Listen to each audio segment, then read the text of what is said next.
નમસ્તે વિદ્યાર્થી મિત્રો, ધોરણ 11 વિષય તત્વજ્ઞાન એકમ નંબર 2 પરંપરાગત તર્કશાસ્ત્રની દ્રષ્ટિએ વિધાન. બરોબર ને? ફરી એકવાર છે આપનું હાર્દિક સ્વાગત છે. તો આપણે આની પહેલાના લેક્ચરની અંદર છે એ વિધાનોના પ્રકાર વિશે છે માહિતી મેળવી હતી. બરોબર ને? તો એમાં છે આપણે ફરીવાર છે થોડીક નજર છે એ નાખી લઈએ. બરોબર ને? એટલે આ માટે રિવિઝન થઈ જાય. તો આપણે છે એની અંદર ઈયતા અને ગુણની દ્રષ્ટિએ વિધાનોના પ્રકાર આના વિશે છે આપણે માહિતી મેળવી હતી. બરોબર ને? તો ઈયતા અને ગુણની દ્રષ્ટિએ છે એ નિરૂપાધિક વિધાનના 4 પ્રકાર પડે છે. એની અંદર પહેલો પ્રકાર છે એ સર્વદેશી વિધિવાચક વિધાન.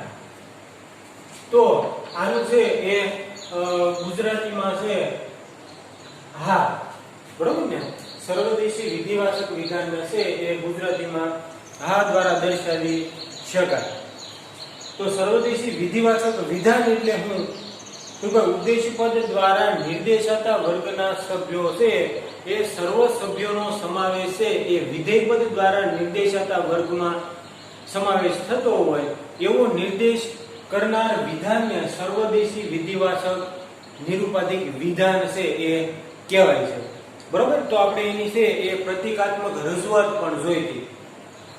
તો ભાઈ આ સર્વદેશી વિધિવાચક વિધાન છે એની રજૂઆત કઈ રીતે હોય?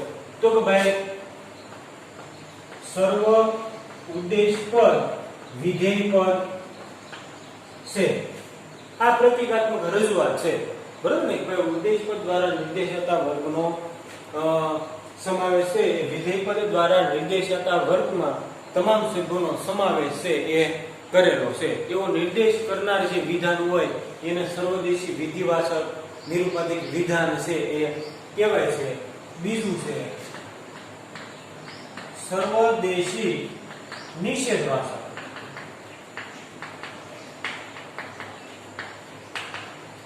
બરોબર ને? ના વિધાન પ્રતિકાત્મક રજૂઆત તો કે કોઈ પણ ઉદ્દેશ પદ વિધેય પદ નથી. સર્વદેશી નિષેધવાચક નિરૂપાધિક વિધાનની અંદર ઈયતા દર્શક કોઈ પણ હોય, ઉદ્દેશ પદ વિધેય પદ ફરજિયાત દરેક વિધાનમાં હોવાનું અને સંયોજક છે એ હંમેશા નથી. નિષેધવાચક વિધાનમાં, વિધિવાચક વિધાનમાં સંયોજક છે હંમેશા છે હશે. બરોબર? તો સર્વ સભ્યોનો સમાવેશ છે એ વિધેય પદમાં કોઈ પણ સભ્યનો સમાવેશ છે વિધેય પદની અંદર છે એ અસ્વીકાર થયેલો હોય એને છે એ સર્વદેશી નિષેધવાચક નિરૂપાધિક વિધાન છે એ કહેવાય છે. એના પછીનું વિધાન છે ત્રીજું એકદેશી વિધિવાચક.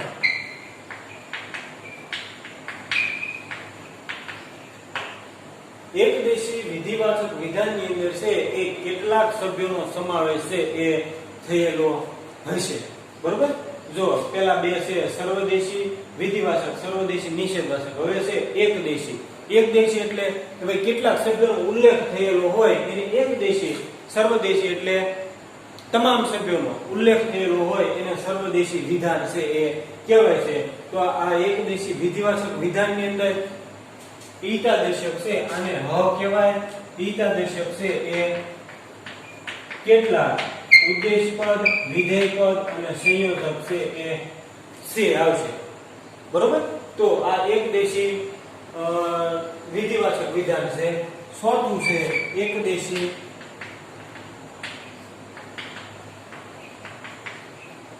નિષેધવાચક વિધાન. આને ન કેટલાક ઉદ્દેશ પદ વિધેય પદ નથી. બરોબર ને? આની અંદર એ ટૂંકમાં છે એ કેટલાક સભ્યોનો છે એ આંશિક રીતે અસ્વીકાર થયેલો હોય છે. નિષેધવાચક વિધાન છે એટલા માટે સંયોજક છે એ નથી જ આવશે. તો આ છે ઈટા અને ગુણની દ્રષ્ટિએ આપણે નિરૂપાધિક વિધાનના પ્રકારો વિશે છે ગયા વિડિયો લેક્ચરની અંદર છે એ માહિતી મેળવી હતી, બરોબર ને? તો યાદ રાખવાનું ભાઈ ઈટા અને ગુણની દ્રષ્ટિએ છે એ આ નિરૂપાધિક વિધાનના 4 પ્રકારો પડે છે: સર્વદેશી વિધિવાચક, સર્વદેશી નિષેધવાચક વિધાન, એકદેશી વિધિવાચક, એકદેશી નિષેધવાચક વિધાન. ગુજરાતીમાં હા, ના, હ, ન પ્રતિકાત્મક રજૂઆત છે દરેક વિધાનની આ રીતે થશે, બરોબર ને? તો આપણે છે આ 4 પ્રકારો વિશે છે એ માહિતી મેળવી હતી, બરોબર? હવે પછી છે આપણે એના પછીનો મુદ્દો આનો આ જ છે. આ મુદ્દો છે થોડોક અધૂરો હતો, બરોબર ને? તો હવે ભાઈ માન્ય રૂપ વાળા નિરૂપાધિક વિધાનની રજૂઆત છે એ 4 ભાગમાં થાય છે, બરોબર ને? કયા 4 ભાગમાં? તો ભાઈ પ્રશ્ન પૂછાય, બરોબર? માન્ય રૂપ વાળા નિરૂપાધિક વિધાનની રજૂઆત 4 ભાગમાં થાય છે. આ 4 ભાગ છે આપણે જોઈ ગયા. પહેલો ભાગ છે એ ઈટા દર્શક, બીજો ભાગ છે એ ઉદ્દેશ્ય પદ, ત્રીજો ભાગ છે એ વિધેય પદ અને ચોથો ભાગ છે એ સંયોજક. માન્ય રૂપ વાળા નિરૂપાધિક વિધાનની રજૂઆત છે એ 4 ભાગમાં થાય છે. ઈટા દર્શકમાં ટૂંકમાં છે એ સર્વ, કોઈ પણ, કેટલાક, બરોબર ને? આ છે ઈટા દર્શક સર્વનામો છે. એના પછી ઉદ્દેશ પદ, વિધેય પદ અને સંયોજક બે છે અને નથી.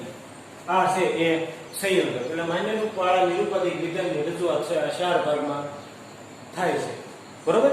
એના પછી છે આપણે પાઠ્યપુસ્તકની અંદર કોષ્ટક આપેલું છે.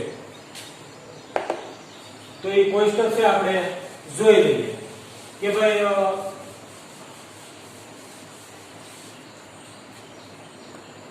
જો એની અંદર છે એ વિધાનનો એક તો પ્રકાર આપેલો છે.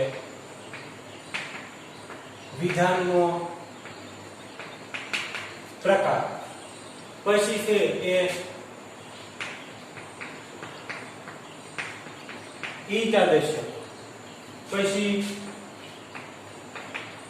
ઉદ્દેશ્ય પદ અને વિધેય પદ અને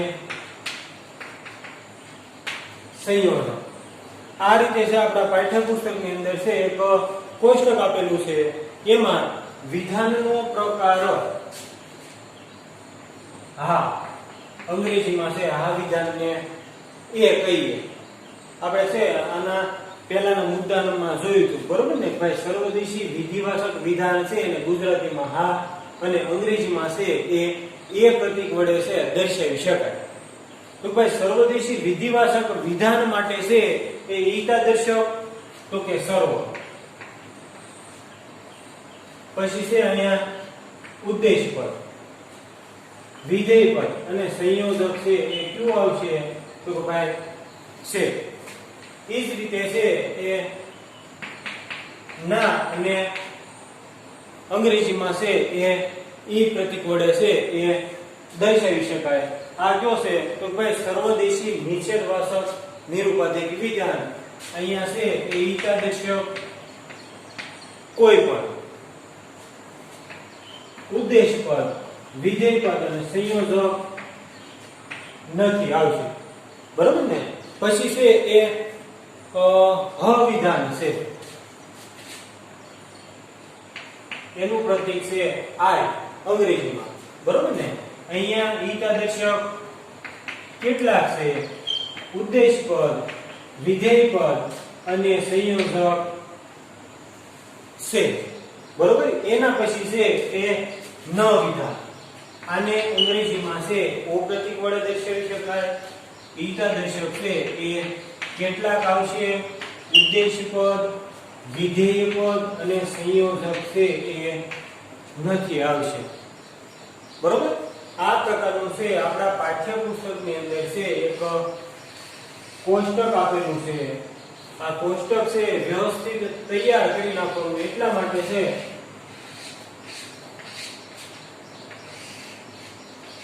આ રીતનું આપણે છે એ કોષ્ટક દર્શાવેલું છે. આ કોષ્ટક છે આપણે તૈયાર કરવાનું છે. એટલે ભાઈ આ ઈટા અને ગુણની દ્રષ્ટિએ છે વિધાનોના જે પ્રકારો પડે છે એ આપણે સરળતાથી યાદ છે એ રાખી શકીએ. જો આ કોષ્ટકની અંદર ટૂંકમાં છે વિધાનોના પ્રકાર, ગુજરાતીમાં કયા પ્રતીક વડે દર્શાવી શકાય, અંગ્રેજીમાં કયા પ્રતીક વડે દર્શાવી શકાય. બરોબર ને? અને આ વિધાન છે તો એને આ ઈટા દર્શક સર્વનામ શું આવશે, સંયોજક શું આવશે, એ દરેક માહિતી છે આની અંદરથી મળી રહે. બરોબર ને? પછી ટૂંકમાં છે આપણે નિરૂપાધિક વિધાનોના જે નિરૂપાધિક વિધાન કેટલા ભાગમાં છે રજૂ થઈ શકે. તો ભાઈ એના છે એ 4 ભાગ છે. ઈટા દર્શક છે, ઉદ્દેશ પદ છે, વિધેય પદ છે અને સંયોજક. બરોબર? માન્ય રૂપવાળા નિરૂપાધિક વિધાન છે એ 4 ભાગમાં છે રજૂ થયેલું હોય છે. આ 4 ભાગ દર્શાવેલા છે. એટલે આ કોષ્ટક તૈયાર થઈ જશે તો 4 પ્રકારો છે. ગુજરાતી પ્રતીકાત્મક રજૂઆત છે, અંગ્રેજી પ્રતીકાત્મક રજૂઆત છે. બરોબર ને? પછી ટૂંકમાં છે સર્વ ઉદ્દેશ પદ, વિધેય પદ છે. આ પ્રકારની માહિતી છે એ સરળતાથી યાદ રહી જશે. બરોબર? તો આ છે એ પાઠ્યપુસ્તકમાં માહિતી છે એ આપેલી છે. જો હવે છે આપણે પાઠ્યપુસ્તકમાંથી આપણે પેજ નંબર 28 ઉપર છે એ એકદેશી નિષેધવાચક વિધાન છે એ પૂરું કરેલું. એના પછીની માહિતી છે જો ભાઈ નિરૂપાધિક વિધાનના 4 પ્રકારોના ઉપર દર્શાવેલા માન્ય રૂપો જોતા એ સ્પષ્ટ થશે કે કોઈ પણ માન્ય રૂપવાળા નિરૂપાધિક વિધાનની રજૂઆત અનુક્રમે છે એ 4 ભાગમાં થયેલી છે. આ 4 ભાગ આપેલા છે. ઈટા દર્શક છે, ઉદ્દેશ પદ છે, વિધેય પદ છે અને સંયોજક છે.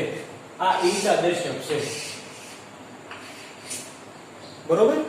હવે આ બાબતનો સ્પષ્ટ ખ્યાલ નીચેના કોષ્ટક પરથી છે એ આવશે. જો આ કોષ્ટક દર્શાવેલું છે તો વિધાનનો પ્રકાર છે, ઈટા દર્શક છે, ઉદ્દેશ પદ છે, વિધેય પદ છે અને સંયોજક છે. જો એની અંદર હા વિધાન છે, અંગ્રેજીમાં એ, સર્વ ઉદ્દેશ પદ વિધેય પદ છે, ના વિધાન છે એને અંગ્રેજીમાં ઈ, અને ઈ વિધાનની પ્રતીકાત્મક રજૂઆત કોઈ પણ ઉદ્દેશ પદ વિધેય પદ નથી. પછી હા વિધાન, હ વિધાન છે એની અંગ્રેજીમાં પ્રતીકાત્મક રજૂઆત આય.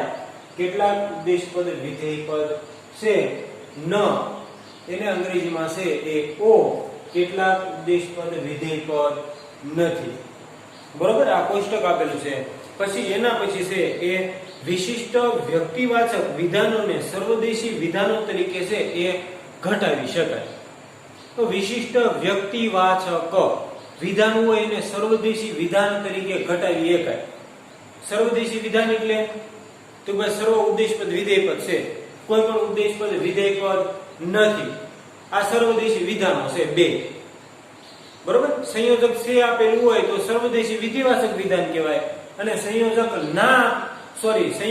નથી આપેલું હોય તો એને સર્વદેશી નિષેધવાચક વિધાન તરીકે છે એ વર્ણવી શકાય. જો વ્યક્તિવાચક હોય તોય તે. બરોબર? તો એની આગળ છે એ આ ઈટા દર્શક આપેલું હોય નહીં. વ્યક્તિવાચક, દાખલા તરીકે મારું નામ હોય, તમારું નામ હોય, કોઈ ગ્રંથનું નામ હોય, કોઈ સોપડીનું નામ હોય, તો આ બધા વ્યક્તિવાચક વિધાનો છે. જો હમણાં ઉદાહરણ આવશે એના પછી, જો વિધાનોમાં વર્ગ સમાવેશના સંબંધનો સ્વીકાર થયો હોય તો તે હા વિધાન ગણાય. બરોબર ને? કે ભાઈ વ્યક્તિવાચક વિધાન હોય એની અંદર ટૂંકમાં વર્ગ સમાવેશન સંબંધનો સ્વીકાર થયેલો હોય, એટલે કે ભાઈ સંયોજક છે આપેલું હોય તો એ કયું વિધાન કહેવાય? તો ભાઈ સર્વદેશી વિધિવાચક, એટલે કે ભાઈ હા વિધાન થયું કહેવાય. એના પછી તો ભાઈ જો નિષેધ થયો હોય તો તે ના વિધાન ગણાય. વર્ગ સમાવેશન સંબંધનો છે અસ્વીકાર થયેલો હોય તો એને છે એ સર્વદેશી નિષેધવાચક વિધાન તરીકે છે એ વર્ણવી શકાય, એટલે કે ભાઈ એને છે ના વિધાન કહી શકાય. જો અહીં વ્યક્તિવાચક ઉદાહરણો આપેલા છે. ગાંધીજી રાષ્ટ્રપિતા છે, તો આ સર્વદેશી વિધિવાચક વિધાન છે. કઈ રીતે? તો કે ભાઈ ગાંધીજી છે એનું આખું વ્યક્તિત્વ લીધેલું છે. બરોબર, ગાંધીજી એક જ વ્યક્તિ છે, એક જ રાષ્ટ્રપિતા છે આપણા ગાંધીજી. બરોબર, તો ગાંધીજીનું પૂર્ણ વ્યક્તિત્વની વાત કરેલી છે અહીંયા. ગાંધીજી રાષ્ટ્રપિતા છે. બરોબર, પછી એ જગ્યાએ કોઈ પણ વ્યક્તિનું નામ હોય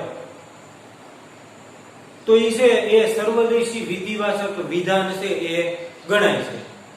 એના પછી છે ભાઈ તત્વજ્ઞાન અઘરો વિષય નથી. જો અહીં સંયોજક ક્યું આપેલું છે? નથી આપેલું છે. બરોબર ને? તો આ કયું વિધાન ગણાય? તો ભાઈ સર્વદેશી નિષેધવાચક નિરૂપાધિક વિધાન છે એને કહી શકાય. શું કરવા?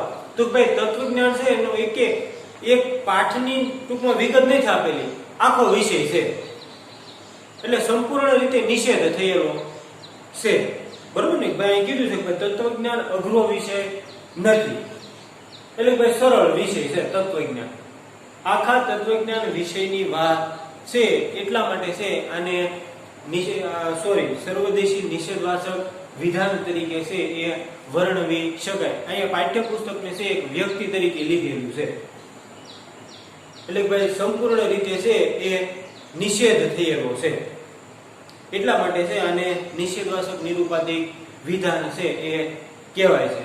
બરોબર, તો અહીંયા છે આપણે આવડો મુદ્દો છે પૂરો. ભાઈ ઈતા અને ગુણની દ્રષ્ટિએ છે એ નિરૂપાધિક વિધાનના 4 પ્રકારો પડે છે.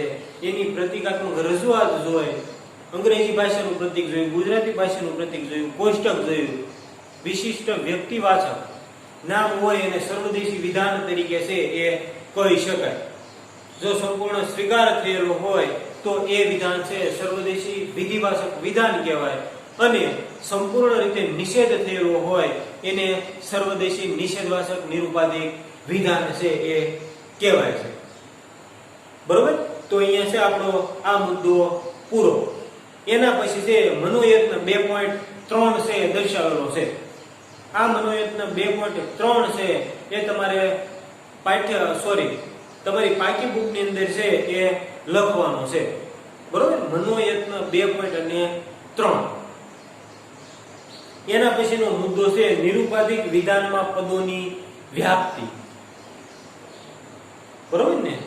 પદ વ્યાપ્ત અને અવ્યાપ્ત એમના વિશે છે આપણે માહિતી મેળવવાની